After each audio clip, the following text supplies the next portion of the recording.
Assalamualaikum, salam sejahtera. Terima kasih kerana telah memilih channel ini.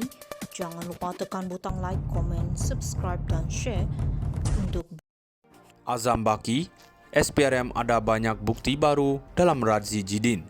RM 80 juta kes rasuah cetak buku. Ketua Suruhanjaya Pencegahan Rasuah Malaysia SPRM Tan Sri Azam Baki berkata banyak bukti baru telah dikumpul dalam kes bekas setiausaha politik Datuk Seri Radzi Jidin ketika beliau menjadi Menteri Pendidikan. Saya percaya pegawai penyiasat telah mengumpul banyak bukti baru bagi kes itu dan saya akan menyerahkan kepada mereka untuk memutuskan sama ada mereka mahu memanggil beliau Radzi untuk mendapatkan kenyataan. Ini adalah siasatan baru dan ia akan memerlukan sedikit masa, tambahnya.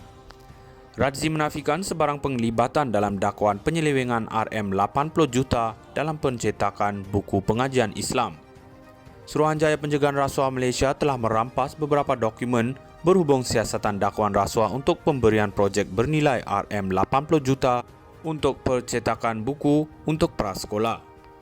Sumber berkata dokumen itu dibuat berikutan penahanan seorang bekas setiausaha politik kepada seorang Menteri Kanan bagi memudahkan siasatan mengikut Seksyen 16-A-B Akta SPRM 2009.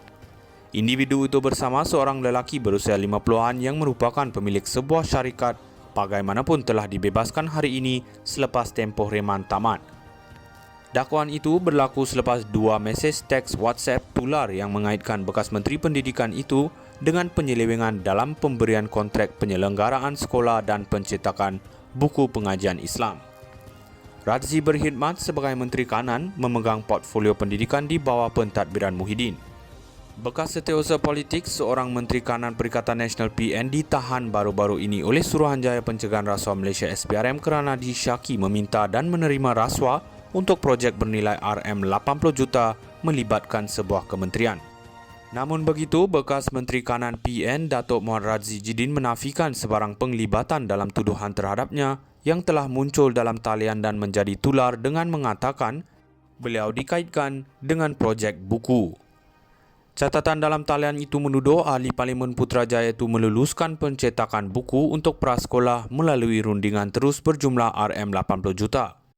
Radzi berkata dakwaan isterinya bertindak sebagai proksi melalui sebuah syarikat bernama ATR1 dan Only Enterprise dan beliau adalah seorang diraja bergelar Tunku adalah tidak benar.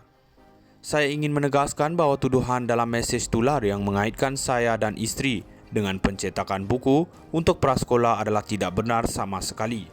Isteri saya juga bukan daripada kerabat diraja dan dia tidak mempunyai kaitan atau kepentingan dengan syarikat yang disebut dalam mesej tular itu. Radzi juga menegaskan beliau tidak pernah meminta atau menerima sebarang rasuah atau sokongan daripada sesiapa. Beliau mendakwa bahawa penahanan setiausaha politik itu dibuat selepas kenyataan di Parlimen pada 19 September dan atas arahan daripada pihak atasan. Sumber berkata bekas setiausaha politik berusia 20-an dan suspek kedua yang merupakan pemilik syarikat berusia lewat 50-an ditahan di Ibu Pejabat SPRM di Putrajaya.